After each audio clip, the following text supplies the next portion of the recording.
And welcome everyone, and hope that you're having a fantastic DigiMarcon world so far. And so we're going to look at 15 different ways to use decision science in order to influence digital behavior.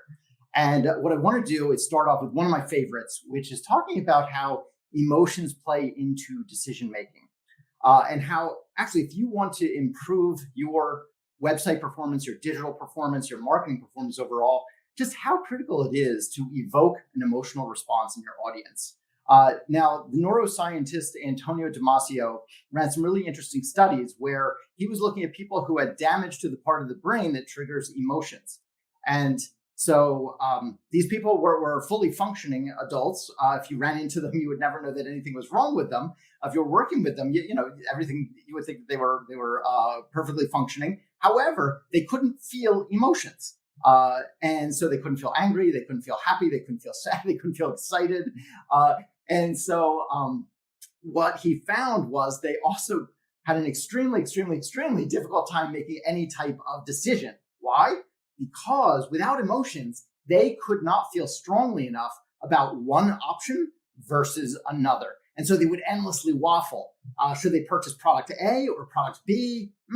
A is kind of good. B is kind of good. A is kind of good. B is kind of good. And they would endlessly waffle. And so what he uncovered was actually you need to evoke an emotional response if you want your audience to make a decision, especially a purchase decision, any type of decision like that. It's interesting because what he found is that, really, we are emotional creatures at heart. We make decisions emotionally first, and then we rationalize them afterwards, which is kind of counter to the way that all of us tend to like to think that we're in full control, that no marketers can influence our behavior. But just try it. If your website, if your marketing today leans on the side of explaining what you do, what I call dictionary marketing, which is not a good thing, then try exploring different ways of evoking an emotional response, and I think you'll see much better results. So, how else can we apply decision science in influencing digital behavior? So there is a behavioral science concept called mirror neurons, where it actually plays into neuroscience as well. And so this is something that marketers in certain industries tend to do a lot of, and in other industries they really haven't caught on yet. So what I'd like to do is tell you about a group of scientists who got together in Parma, Italy, and they were looking at monkeys. And specifically, they were looking at the neurons being fired in the brains of these monkeys. And then one day, a graduate student, as part of the research team, walked into the lab licking an ice cream cone. Nothing wrong with that, right? Everyone likes ice cream. However, walked into the lab, and all of a sudden the monkeys started going berserk. They started screaming and shouting, just going absolutely nuts. And you might think, well, maybe they were hungry. Maybe, maybe they just saw something and they were hungry. But when the researchers examined the precise neurons that were being fired in the monkeys' brains, what they found was they were the exact same neurons as if the monkeys were eating the ice cream themselves. And so, what does that mean? What's the significance of that? Well, it's actually huge, because what it means is, as a marketer, what you need to be striving for is to show your audience what they aspire for, right? What they aspire to, what they aspire for. And so, for example, you see it with remodelers all the time. A before the remodeling and an after the remodeling. And the after obviously is gorgeous and something that you want. And so your mirror neurons trigger in, right? And you automatically feel as if you've done the remodeling already, and you feel fantastic, and it's a fantastic brand association. I remember seeing a budgeting software company do this several years ago, where everyone else was just showing product screenshots of budgeting software. Well, let's just say, not exactly very exciting. And then one company stood out because on their homepage, what they did was they showed a woman holding a wine glass, very, very happy on a beach. And they were selling budgeting software. So clearly she had achieved peace of mind by using the budgeting software to achieve the lifestyle that she wanted. That company went on to be bought for billions of dollars. This stuff works. All right, so let's look at another aspect of decision science to help influence digital behavior. So number 3, let's talk about one of my favorites, behavioral analytics, okay? So behavioral analytics will help you with click mapping, heat mapping, attention mapping, scroll mapping. In other words, it will help you understand the digital body language of your site visitors. And so here's an example of a site that we work on where we were applying, click mapping and heat mapping. And what we found was, up at the top of the page, there were 2 different CTA buttons, one for schedule a demo, another for join our network. And it's one thing to see page views, right? Like a lot of marketers will look at page views in Google Analytics and they'll start determining whether, that page was successful or not. But that's impossible unless you know what the experience is, what they're actually doing, what they're paying attention to on the page itself. And so in this case, we found that an exponentially higher number of individuals were clicking on schedule a demo as opposed to join our network. And because of this, we're now in the process of exploring different ways of addressing it. Should we simply get rid of the join our network button, or right now they're equally weighted? Should we make them unequally weighted? Should we move join our network to a different layer? So lots of different options, but we never ever would have known this. And therefore we never would have been able to influence digital behavior without looking under the hood. Now, another way to do this using the software is looking at scroll mapping. How far down the page are they going? And so you can see to the pixel how many people or what percentage of your page visitors are reaching a certain pixel depth on your page. That's critical, right? Again, page view means nothing if they're not seeing what's on the page.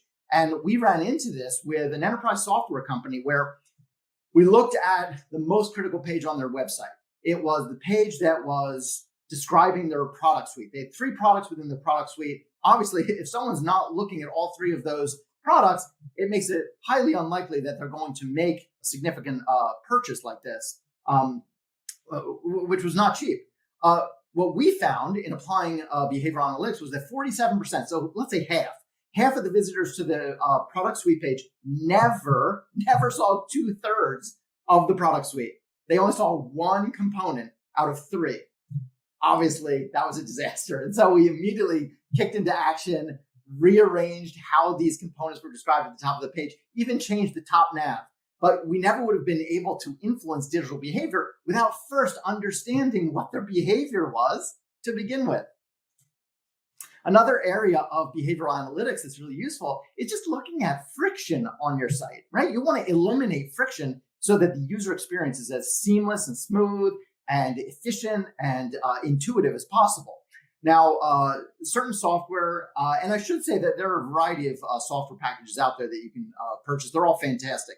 If you're a larger enterprise, there's Decibel, there's ClickTail. If you're a smaller or a mid-sized organization, you might want to look at Mouseflow or Hotjar or Full Story. But anyway, getting back to friction score. So you can see bird's eye view takes about 10 seconds, and you can see exactly which pages on your website are producing happy site visitors and where there's more friction on the page. And so the experience might not be as intuitive. It might be clunky. They might be hitting links that don't work, or they might be rage clicking, or their cursor might be leaving the browser. They might not be paying attention, things like that. And so, again, I would really encourage you to explore using behavioral analytics. The fourth, tied right into behavioral analytics, because it's typically included in a behavioral analytics package, like I was just describing, is session recordings. Now, session recordings is looking at, it's actual video recordings of your website visitors. This is not in a lab. It's not testing. It's not a focus group. These are your actual site visitors, and you're seeing their actual sessions on your website. And so in this example, what you're seeing here is cursor movement on the page. And so typically, and this is a blog post. Now, typically in our blog, what we see as a natural behavior is people will go up and down the page. They'll go down and then they'll scroll up. Maybe they want to cross-reference something and go back down. And so it's very vertical in nature.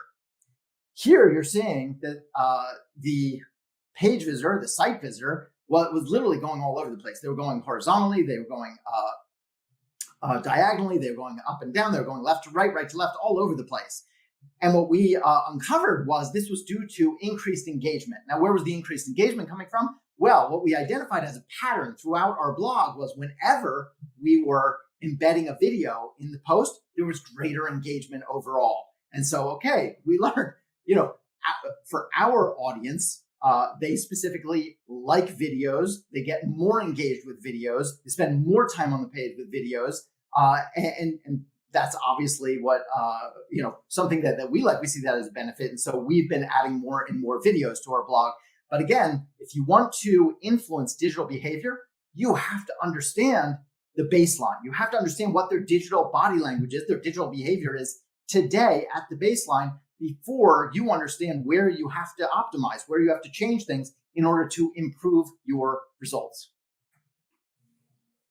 All right, so the fifth element of decision science to influence digital behavior that I'll walk you through, I want to talk about behaviorally triggered CTAs, so calls to action, right? Now, this is the money, right? This is it. This is what drives your site visitors to action. Now, you can certainly have static CTAs in your website, and that's great. That's fantastic. But I will tell you from experience, through a lot of testing, you want to rely on behaviorally triggered CTAs as much as possible to improve your performance. So I'll give you an example.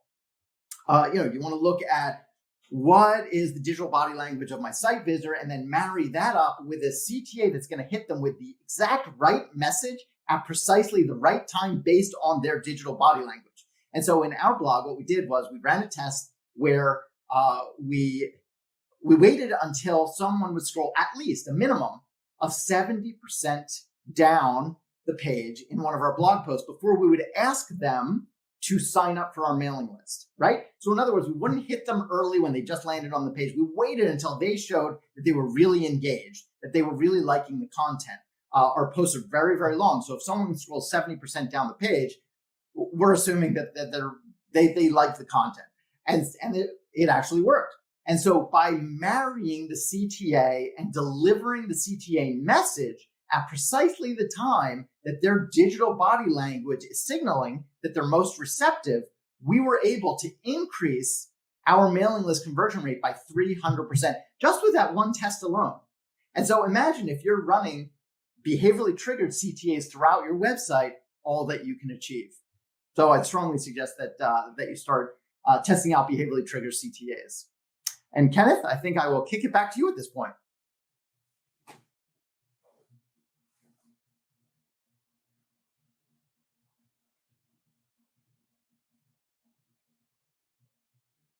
How great of a presentation.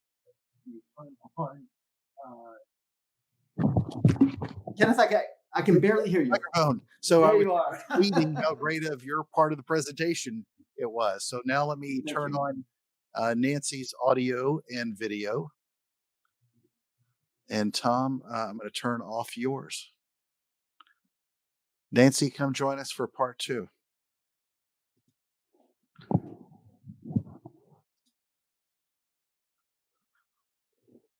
Nancy Harhut.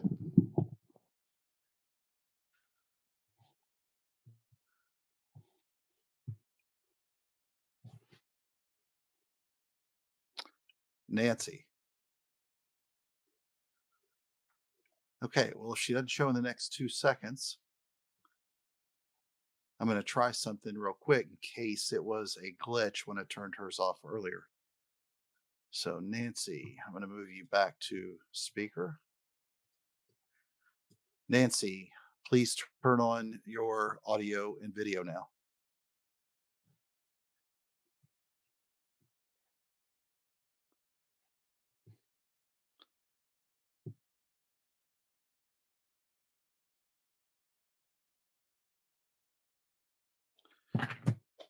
Okay. Well, I'm not sure why we're having a technical issue because she was just working.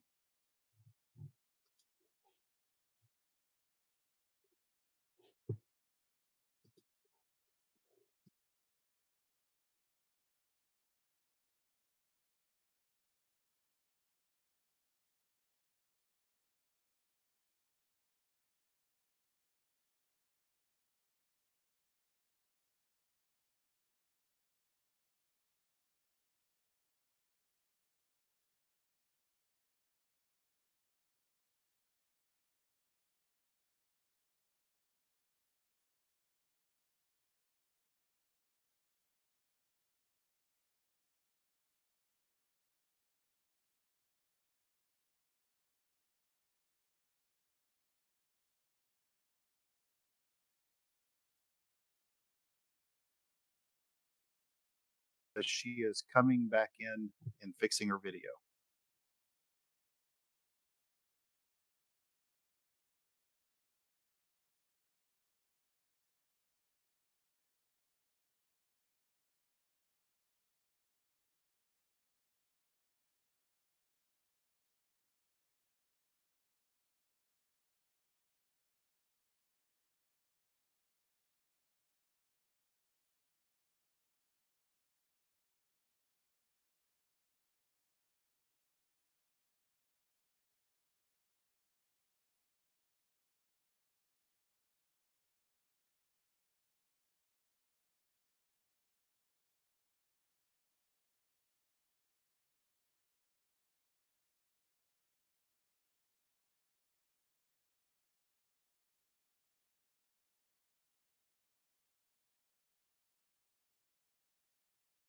I'm going to turn your audio and video back on because while Nancy's trying to dial in, let's cover some questions specifically about your points. How's that?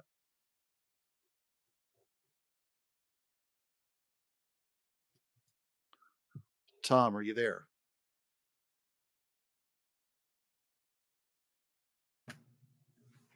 There we go. Perfect. And he's turning his video on. There we go.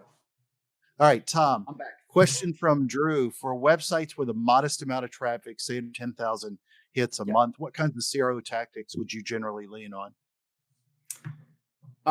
So it completely depends what your site objectives are. And so, for example, if you're e-commerce, that's one type of website, and then you might have a B2B website where it could be a quick purchase, but in other words, in other cases, it might be a 6-month purchase or a 12-month purchase.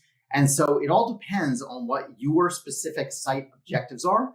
And then what I would say is you need to be testing everything because you can't just go off of best practices. Best practices just, you wind up being in a sea of sameness with all of your competition. And so you really need to test to see your own audience's behavior on your website. And so what a lot of companies do is they will rely on a lot of CRO testing on their product pages and their services pages, the money pages.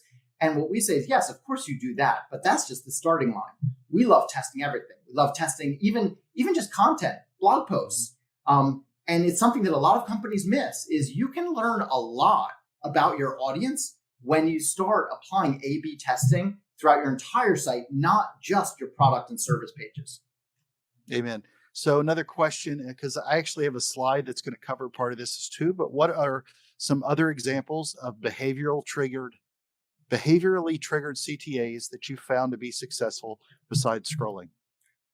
Yeah, so another type of behaviorally triggered CTA that you could do is, for example, when someone is not a first-time visitor. So in other words, let's say they visit a certain page on your website and then they leave and they come back later and you hit them with a specific message based on what they had seen the first time that they were on your site. That is a very effective form of behaviorally triggered calls to action. Another one. So I like Drew. He's asking a lot of good questions. Here's one from Nicole. Do these emotional rules still apply to B2B, or are there different aspects that need to be considered due to the rational aspects that are addressed in business purchases? Love that question because we are a B2B agency. And so I'm telling you, there is a misconception out there that emotional marketing only applies to B2C. That is dead wrong. Human beings are human beings. The human brain is constructed the same way. Neuroscience applies to everyone. Behavioral science applies to everyone. And so all the rules of decision science and influencing digital behavior apply whether you are B2B or B2C, and take it from a B2B marketer. And it's not just me. And we've seen it with many, many clients who come to us. They originally in the B2B space, might have a more straightforward, kind of boring, kind of explainer type of website. And then, we work with them towards transforming it into something that's much more emotion evoking. And you see dramatic results when you go from dictionary marketing to emotional marketing. And then the other thing that I'll say is don't just trust me, trust Google. So Google ran studies specifically for B2B purchases with the Corporate Executive Board, CEB. And what they found was that emotional marketing is twice as effective as marketing that is not based on triggering emotions. And so if Google is saying that, and based on our experience, we completely agree, you should absolutely explore evoking an emotional response from your B2B audience. Couldn't agree more. So I'm going to, now that we've got Nancy, welcome back. We actually we just covered slides 6 through 10. Tom and I made some stuff up, but we're going to, but Tom, turn off your audio and video, and then I'm going to do the same and turn it over to Nancy, and then we'll be back shortly, Nancy. God forbid there's any. All right. Awesome. Sounds good. So we're up to number 6 of our decision science secrets that make it easy to influence digital behavior. And that secret is the endowment effect. And the endowment effect is a term that was coined by Richard Thaler, who actually won the Nobel Prize about 3 years ago. And here's what Thaler found. He found that we place greater value on things that we own. So if there's something that we want to acquire, well, obviously, we value it. That's why we want to acquire it. But once we own something, it means even more to us. We place even more value on it. So how do we as digital marketers use this? Well, here we have an email from Lot 18, and they want me to buy a bottle of wine by 11:59 tomorrow. So they don't just say, hey, buy a bottle of wine by 11:59 tomorrow. We're having a sale. Or buy a bottle of wine. We'll give you $15 off. No, they say you have $15 of unused credit in your account that will expire tomorrow at 11:59.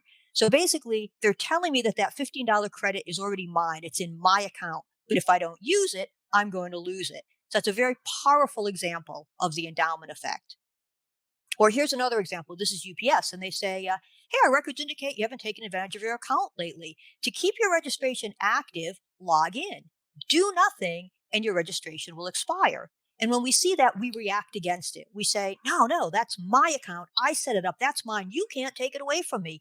We suddenly place greater value on it than we had earlier when we weren't even using it. And as a result, we go back in and we re-engage because we place greater value on things that we already own. Or here we have something from Amazon Prime. This is really interesting. A few years ago, I was doing my Christmas shopping, and it became very, very apparent to me that I was never going to get my gifts delivered in time unless I signed up for Amazon Prime. So I did, and it was great. Everyone got their gifts on time. It was all good, perfect holiday. But then some months passed, and I found that I wasn't really using Amazon Prime. So I thought, I'm going to go to their site. I'm going to cancel, and I'll get the remainder of my membership fee back.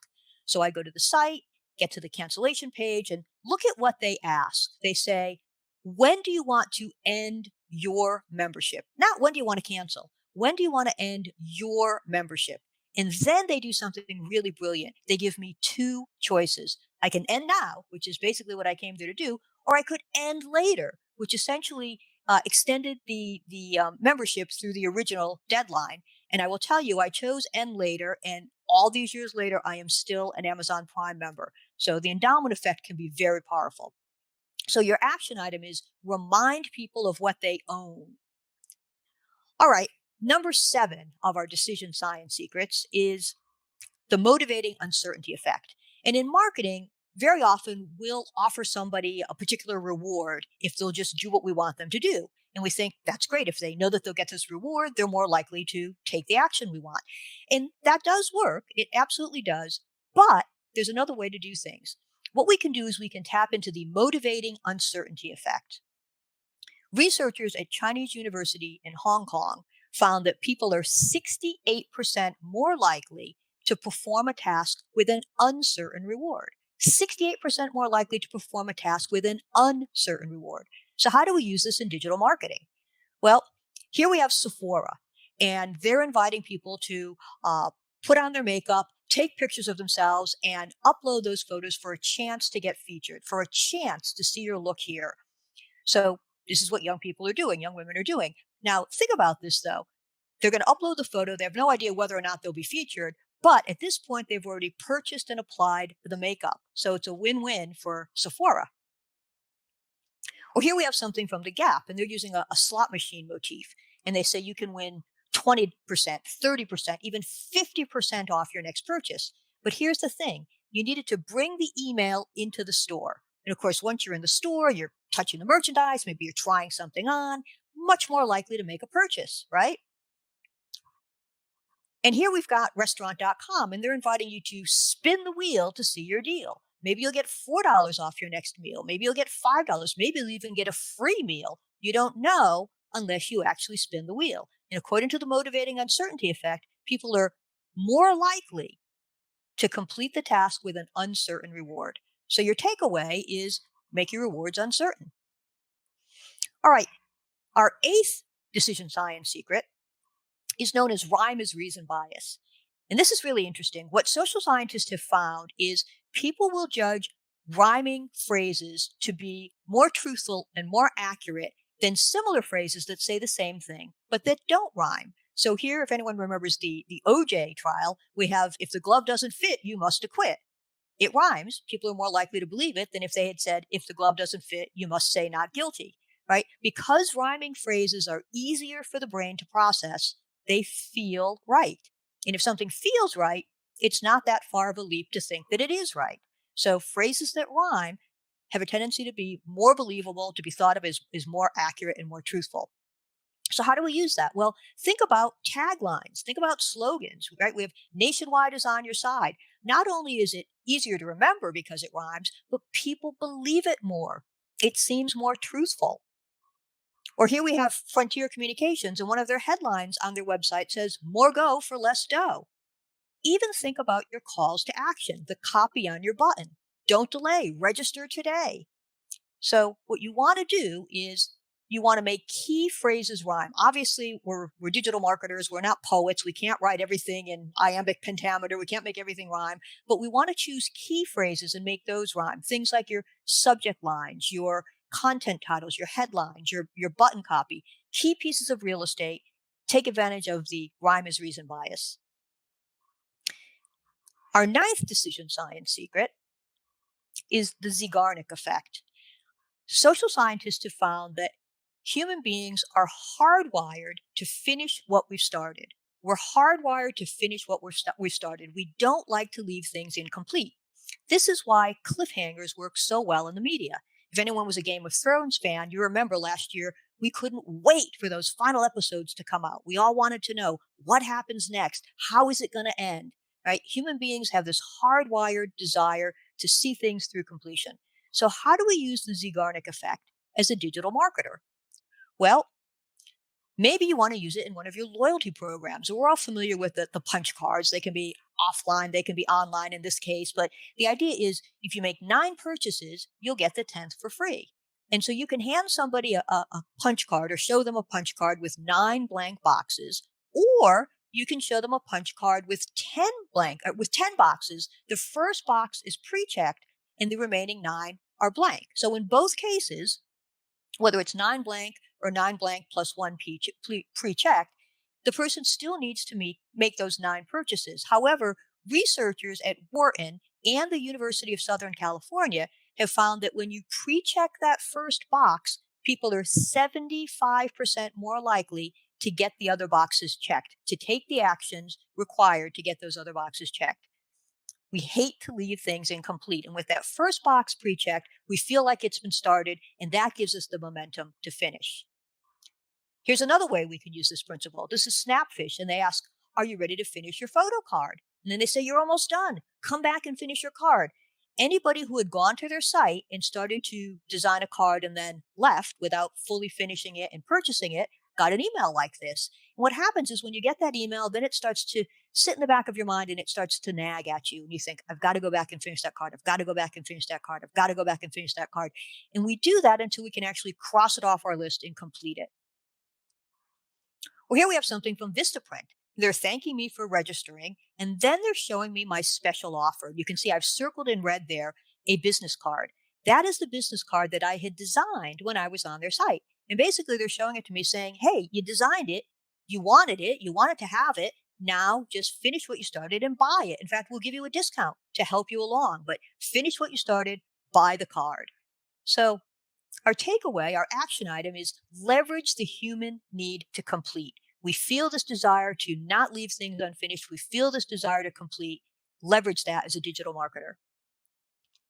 Our 10th decision science secret, excuse me, is the scarcity principle. And what social scientists have found is if something is readily available, we may or may not be interested. But if we're told that it's only available for a limited time or in limited quantities, that can change everything. It's like a switch flips in us and it makes us want it and want it badly. And that's what's known as the scarcity principle. If you walk by a box of 6 donuts, you might think, oh, I don't know. Do I want one? Do I not? Yeah, maybe I'll wait. Maybe I'll come back later. I don't know. Maybe I'll try to be good and watch my waistline. But when you walk by a box of 6 donuts and realize there's only a single donut left, that's very different. Then you think, if I don't grab this one, I'm going to lose my chance to get it, right? The power of the scarcity principle. So how do we use this in digital marketing? Well, here's Jay Peterman, and they say, you better watch out. If you're holding out for this stuff to go on sale, don't. It probably won't be around that long. And this is something we do a lot, right? We see something that we like and we think, oh, I'll wait. Maybe it'll go on sale. Let me hold off a little bit. And Jay Peterman is saying, if you even think you want it, don't wait. Get it now or you'll very likely be disappointed. Well, here we have something from Beyond the Rack, which is a private online shopping club. And they had Coach bags on sale. And in this case, they only had, they had 3 of them. There were only 2 that were available to me because the one on the left was reserved by others. So, of course, which one did I want? I wanted the one everyone else had. But they held out hope. They said, reserved by others, check back in 12 minutes. Not 10 minutes, not 15 minutes, 12 minutes. Very precise, very exact. And if I went back in 12 minutes and that bag became available, I would grab it. I'd pounce on it, thinking I had gotten one of the last available ones, one of the last few that I could possibly get. Countdown clocks are a great way to drive the idea of urgency or scarcity. And the reason is they're a very visual and visceral reminder that you're running out of time. Each time one of those seconds rolls by, that's time you're never going to get back. And the closer to 000 across the board that timer gets, the more urgency you feel. In fact, World Data finds a countdown clock in an email can get you a 31% increase in your click-through rates. Now, obviously, countdown clocks aren't just for emails. You can use them on your website. You can use them on your landing pages. But they're a real driver of urgency. They really remind you that time is scarce and you're running out of it. You're going to lose your opportunity. So your action item is make people feel time pressed. So there we are. I'm going to turn this back over to Kenneth. We're up to number 11. And Kenneth, you can take it away.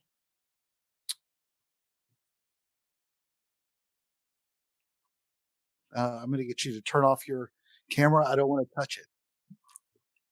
And turn off your audio and we'll be good. All right. So we'll go through these pretty quickly. We've got limited time now. But I'm going to run through some that I've covered, especially on the brand side and now working on the agency side. But when you think about exclusivity, I'm going to bring up the example that we know, diamonds for the most part are made pretty much the same all over the world.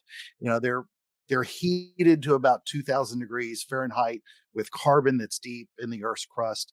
And there's an immense amount of pressure, over 700,000 pounds of pressure per square inch that actually creates that diamond. But when you look through and you go through most malls today, if you, God willing, you have to go to a mall, but if you go through any kind of jewelry district or diamond district in New York, for example, now most of the places look pretty much the same. And one of the problems that not enough people really take advantage of is creating a level of exclusivity to a brand. And the people that have done this so extremely well from a retail standpoint is Tiffany. This is a picture of the typical Tiffany's blue box. One of the things that not enough marketers today really focus on is creating exclusivity in a digital sense because it seems to be just out there everywhere. And giving an example, this box, this packaging that goes together to create a Tiffany's diamond, while they are considered to be, clear, better quality more precisely cut diamonds. At the same time, these boxes you can't even buy at Tiffany's. These boxes you can actually order from Amazon. But the packaging that goes into this is what really creates a phenomenal digital product. So another is visual cues, and this is something that I stress all the time. It's one of my favorite tactics to use, and I constantly, when I've worked with creative agencies, have told people over and over again to really spend some time focusing on it. So if you take a typical, and I just grabbed a picture of one that I had seen on another ad, then found it on one of the Unsplash sites, but a typical picture for a lot of marketers is they will take a picture that they think looks good. It could be this picture of this young lady. It could be a picture of someone out on their lawn. It could be whatever it wants to be, a puppy. But what a lot of people do is they simply don't take advantage of the cues that take the audience wherever they are on a landing page, on an ad, or whatever, wherever your CTA is. They don't drive the focus to what is naturally a great place where this person is looking. And I've run across this many, many times. So you want to take advantage in a digital sense of simply taking advantage of creative.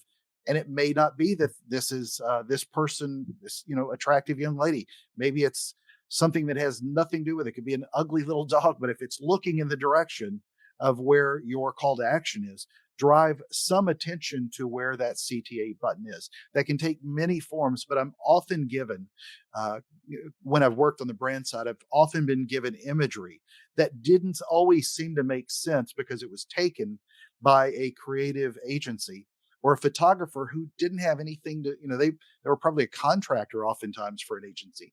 And when they take pictures at photo shoots, they're not thinking about how this lays out on a landing page where your customers are actually going to often interact with your brand. So really take advantage of that.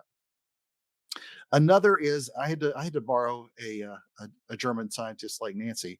I want to talk a little bit about the von Restorff effect. And so the von Restorff effect will probably make sense from just looking at this picture. It's known as the isolation effect.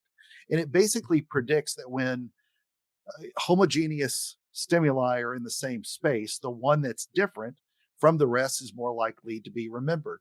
And this was a German psychiatrist named Hedwig von Restorff from back in the first half of the 1900s, who did a study looking at this. And so we often think about how we're isolating things.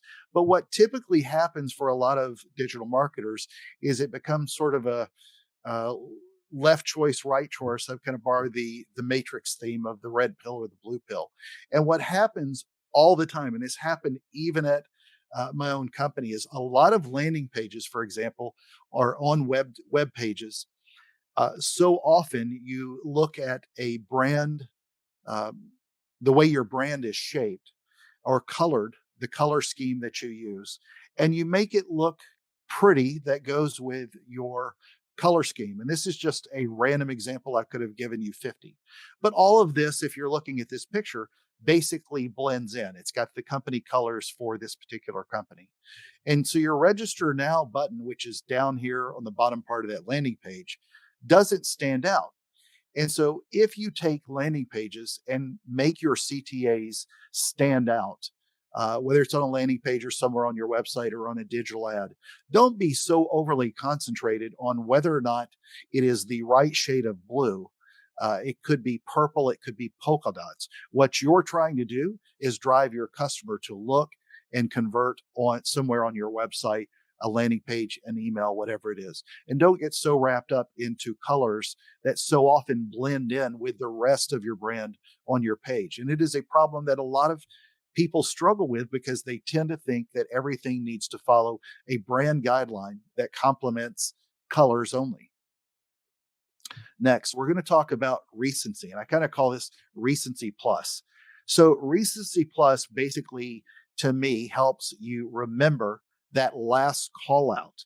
And this is true with any kind of ad that you're doing, but especially how they complement each other. At the end of the day, if you're driving sales or lead generation or anything, you're not necessarily looking to only make one creative stand out, but you're seeing so many different touch points today that it really can make a difference how one complements the other.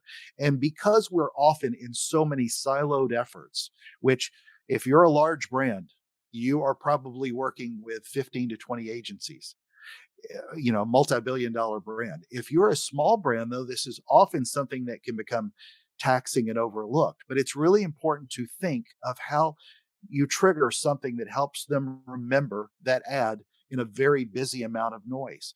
And so, one of the ways that I've done this with TV ads, I've done it with uh, email ads and campaigns, is to mimic the creative across the channel. And again, not nearly enough people take advantage of doing this. And so often when they do photo shoot or multiple photo shoots, then they don't always use the imagery that maybe ended up on a TV commercial. Then it was seen by in a creative piece that was for direct mail, whether it was on a banner ad or something like that. But there are a lot of great examples that you can find with brands, and I can give you a lot of statistics to show you that when you mimic that creative across channels, it will generally drive a much higher conversion rate because it gives customers something that they are familiar with, which is the whole point of this. It also helps them remember what they saw and it helps them become familiar. So basically, when you think of it, think of contextual learning. Last, number 15 is where, for people like me that have ADHD problems, it's focus. And the book that I was going to put out this year was called The Confused Buyer Says No. It'll be a later release. But one of the things that I help customers or clients with all the time now is really driving down the focus, not necessarily only with their messaging, but helping them drive traffic through a more converged funnel. We often think that we're going to give them 500 different channels to go to, and it becomes a lot of noise that can get people lost through a path. So you have to give people a way to make choices, but it's not too many choices. And so basically, when you're creating something as simple, even as a landing page, give them CTAs, but give them CTAs that drive them through the funnel you really need them to do, that you really need them to follow, if you will. So that's part of the thing that people don't do nearly enough is drive that same conversion path multiple times in the conversation that they're in with their customer at that moment. It could be on a landing page, but it doesn't need to be 3 or 4 CTAs that often go to 3 or 4 different places where they're going to convert either on that page or on another. So really focus on that. So at this time, I'm going to ask Nancy and Tom to come back on audio and video. But I want to point out a couple of good reads that we all enjoy. We are all sort of students of behavioral science and cognitive psychology and things like that. We're performance marketers. One of these books obviously is a very good one called Rethink Your Marketing with Tom Shapiro, who's trying to figure out how to turn on his camera right now. But these are all good books that I would highly recommend, whether they come from Martin Lindstrom. Tim Ash is speaking Thursday morning. He's the first up, fantastic speaker. But all of these are really good speakers. So next, you'll find me most of the time if I'm not diving as often as possible. Tom, I just gave you a big plug, held up your book. I don't know if you saw it. Thank you. I didn't even get to take an awkward picture of myself so that I could tweet it because I'm trying to take the worst pictures I can of people. Let me do that right now. Big smile. All right, good. We get that one. We'll get that one posted in a minute. But I do a podcast that both Nancy and Tom have been on twice. Matter of fact, called The Shark's Perspective. So I've a lot of the great minds that speak at this conference and at others as well that you'll see a lot of names you'll probably recognize.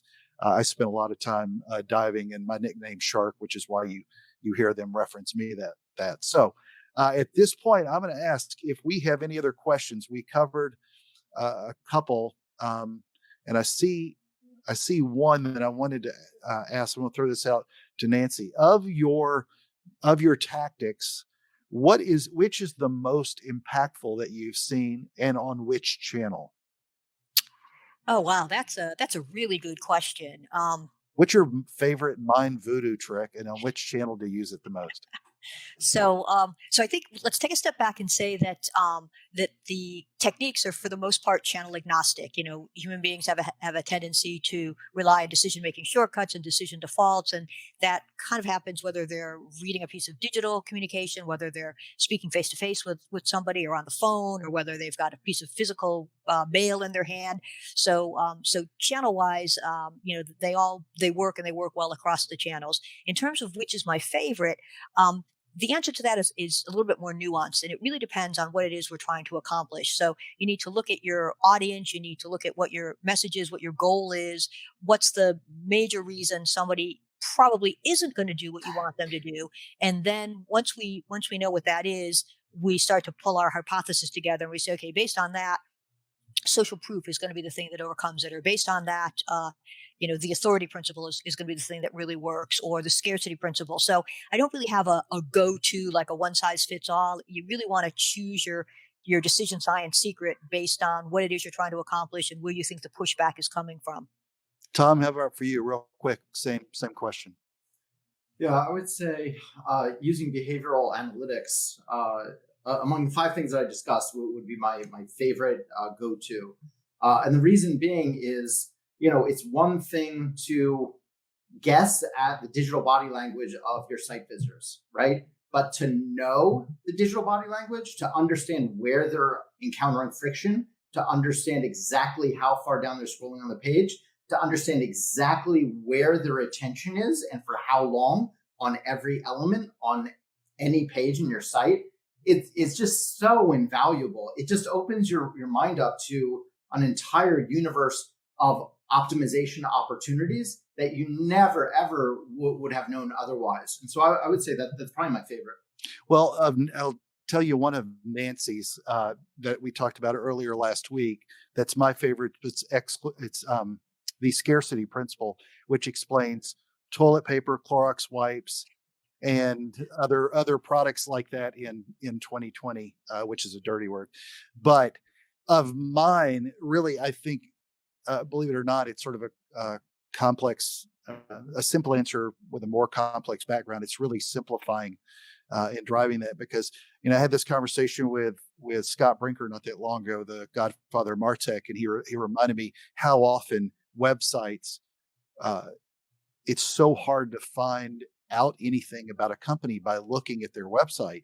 And this is somebody that reviews tens of thousands of websites a year, and you go look at a company and you can't figure out what it does. And it reminded me of when I first got into helping people specifically with a lot of landing page optimization. Was so often it did not provide focus, because when customers go somewhere, you want all the channels to work together, which is why I said it was a little bit complex.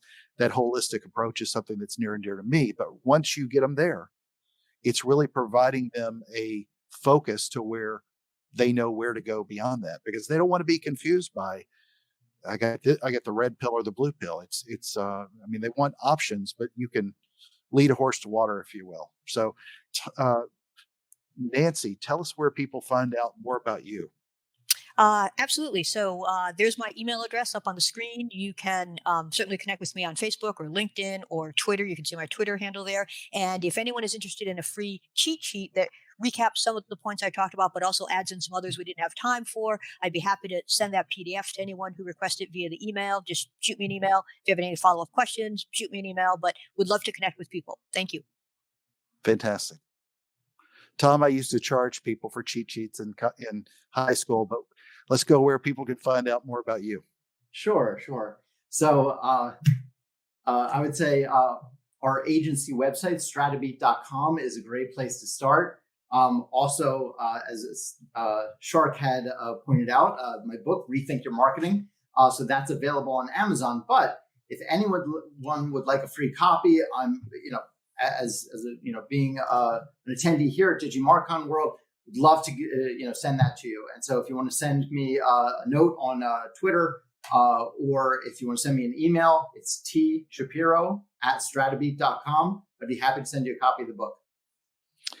All right. So if you want to go on a diving trip, I actively swim with sharks. I probably won't have a lot of takers, but you can find me on LinkedIn and most channels. It's either at Kenneth Kinney or at A Shark's Perspective. depending on the limitations. But again, thank you very much, guys. This was fantastic. Appreciate all the fantastic comments, and you're good to go. Okay, thanks everyone. Thanks, All right. everyone. Bye bye.